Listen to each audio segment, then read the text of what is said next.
So this is week 3, or a video about week 3 of Patrick Lecture 56, which is healthy and unhealthy motives in desire and the capacity to wish. And the title of this third week section is Attitudes That Prevent Fulfillment. The guide uses very fancy language sometimes, and it can be off-putting.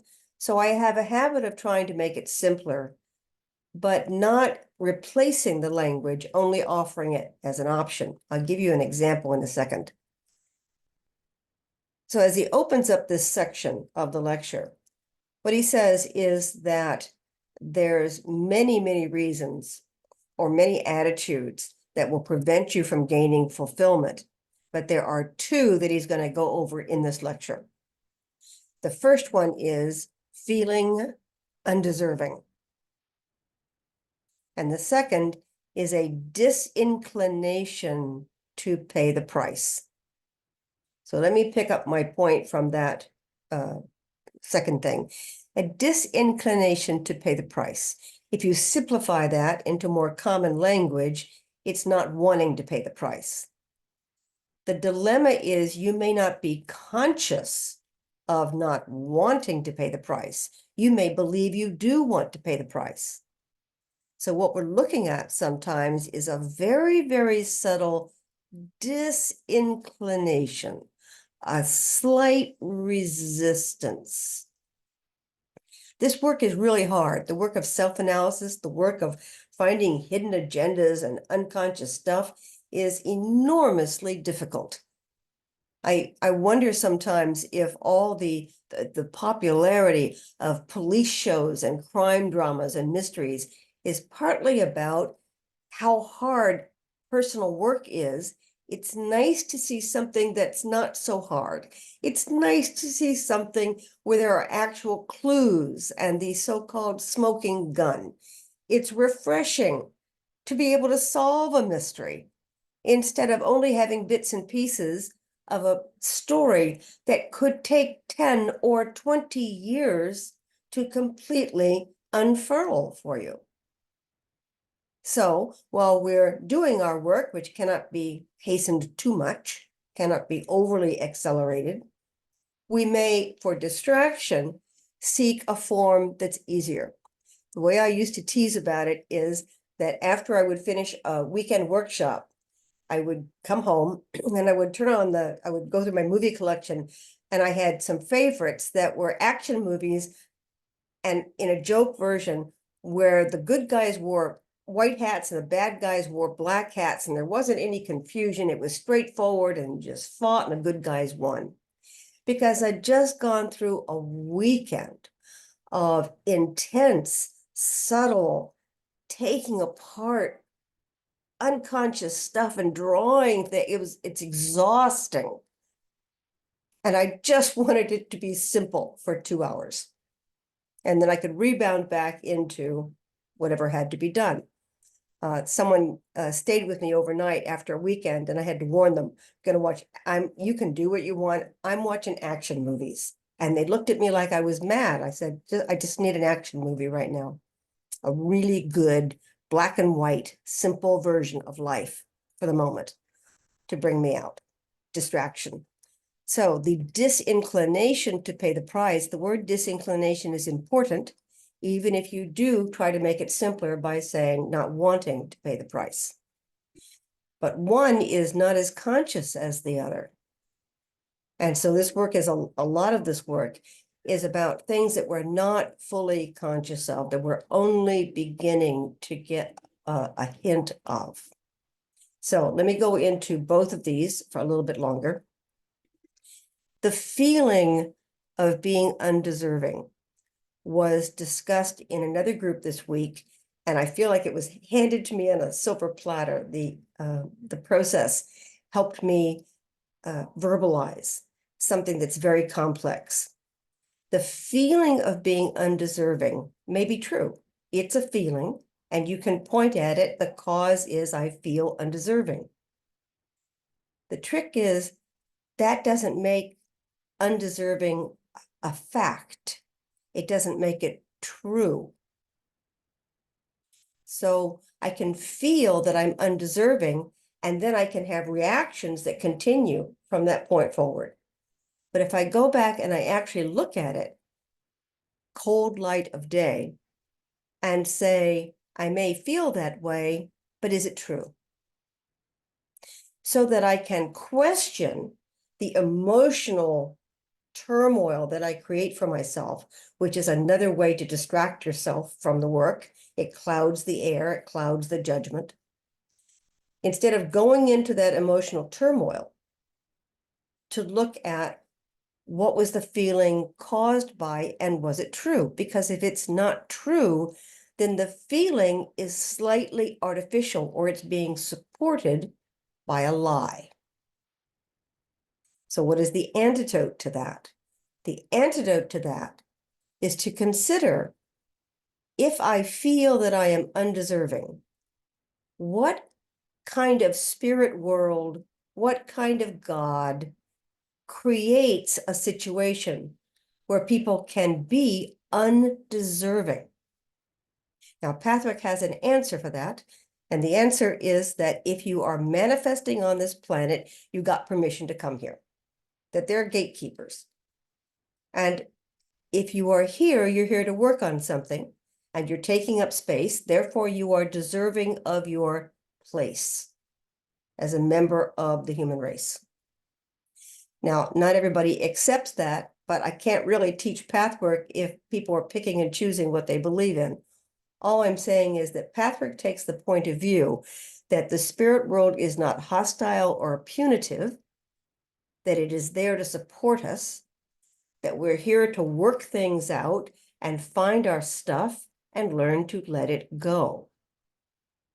Therefore, the fact that we may have created a character structure or taken actions that make us undeserving of better fulfillment, that may all be true.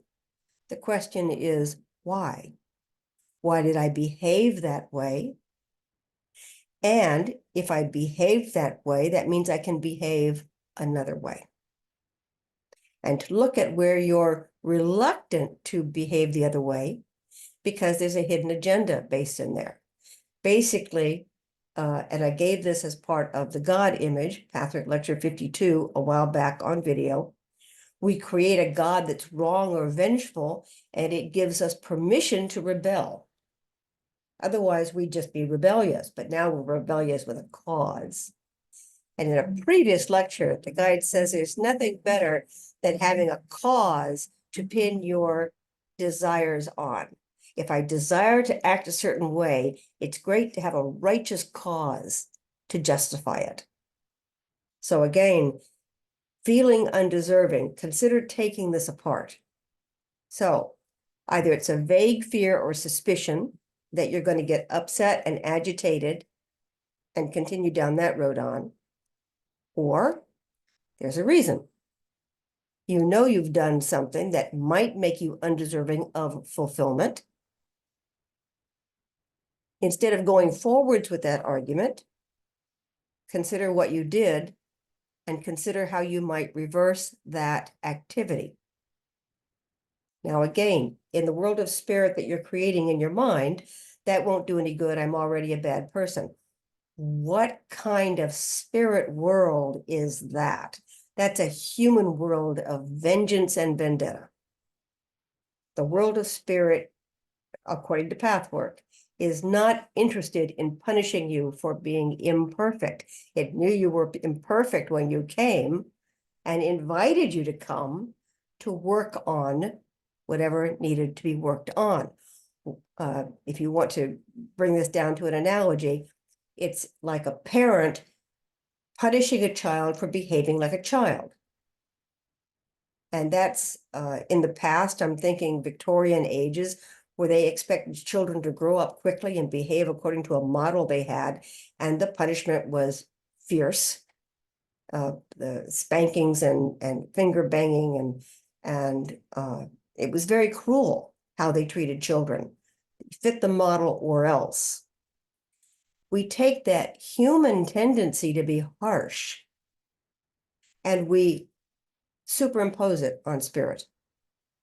So my invitation is, if you feel undeserving, take a look, figure out what it is, don't do it, or take a look at what world you're building that you would be undeserving and need further punishment, instead of being invited to take a look at what you did and change. So I'm covering a little bit on the feeling of being undeserving. The second thing the guide talked about was a disinclination to pay the price. First thing we have to look at is paying the price. I find that people, I want to say the word greedily, people are very greedy about grabbing onto that phrase and saying, yes, because you can get cheated. Again, that is true on the earth plane, no argument. Is it true on the plane of spirit? Can you be cheated? Now, human history has a myth that goes through multiple civilizations. In Western Europe, it was known as the Faustian myth. In North America, it was the Devil and Daniel Webster, that kind of mythology about how if you sell your soul to the devil, you're doomed forever. This is not a kind universe. This is not a kind and loving universe where you can make one mistake, however big that is, and never be able to redeem yourself. But it's in our psyches without our realizing it. This is where Jung brought forward the idea of archetypes, where there are archetypes in civilization that we absorb without fully thinking it through. So this Faustian myth of selling your soul to the devil in exchange for whatever. Let's say I sell my soul to the devil in exchange for $1 million. Whatever spiritual truth might be in that, the first thing I'm going to have to consider is paying back the $1 million. So in other words, there's a grain of truth in this. You can't strike a bargain with evil, take the benefits, and then say, I don't want the bargain that I made. That's not fair. That's not fair to the highest good of your spirit, to take the rewards and not pay the price of what you promised to do. So there needs to be some effort on our part. If we've made a Faustian bargain, needs to be some effort on our part to right those scales, to return what we got in some form. Now, in 12-step programs, there's a step, I believe it's 9, but I get confused, where you make amends. In the real world, sometimes it is dangerous to make amends to someone who abused you. Sometimes it would cost you to be perfectly honest with your boss or a member of your family. You would suffer for that. Sometimes the person has died or moved away. You cannot make amends. The idea is to follow the spirit of that suggestion if you cannot manage to do the letter of that phrase, the letter of the law versus the spirit of the law. Do the spirit of what it's intending. If you cannot make amends for something you've done, find a substitute. Find something that you can do. Now, again, think in terms of what kind of spirit world we're imagining that we are all living in. If you are honestly repentant about something and you find a way to make amends without covering it up or pretending that it didn't happen, even if you don't come clean with it and you make amends, isn't that an evidence of your intention? So paying the price simply means that if you got something for your negative behavior, you're going to have to even the scales, give it back. Now, the other way of misunderstanding paying the price is in the human world, if I pay, sometimes I don't get what I paid for. Sometimes I get shoddy merchandise. Again, please laugh with me. We're projecting that onto the world of spirit, that it's full of con artists who are trying to cheat us out of something. The way I work on these principles, and I've been doing this for give or take 35 years, and the way I work on them is I take 2 or 3 at a time, and I come up with phrases that I use to jerk me out of my habitual patterns or my habitual thought processes that make me stop and rethink. For instance, with feeling undeserving, the way I would do that is say, wait a minute, everybody's deserving, so what's the feeling about? With paying the price, if I'm paying a human being, that's not what I'm talking about. So we don't want to mix this up too much. But if I feel that I need to pay a significant price for something, if my heart's in the right place, if my intention is positive, if my efforts are not to try to gain an advantage, then I pay the price with expectations that something will happen without the demand for instant gratification. And this is an element of time. Sometimes in spiritual sense, you pay the price and you don't reap the benefits for a significant period of time. So when I have that thought process, when I think I've paid the price and haven't gotten anything, I go through a little exercise where I say, well, you don't know that. You don't know that yet.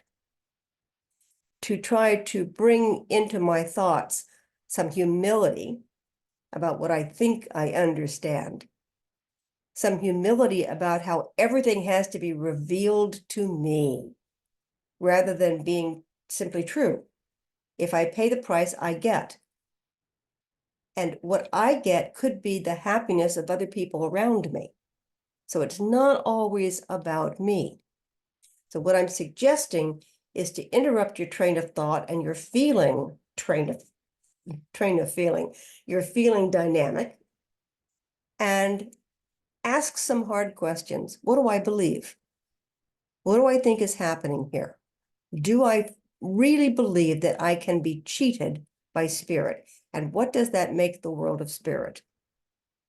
So these are ways I work on these concepts as I hit the bumps in the road on a daily basis.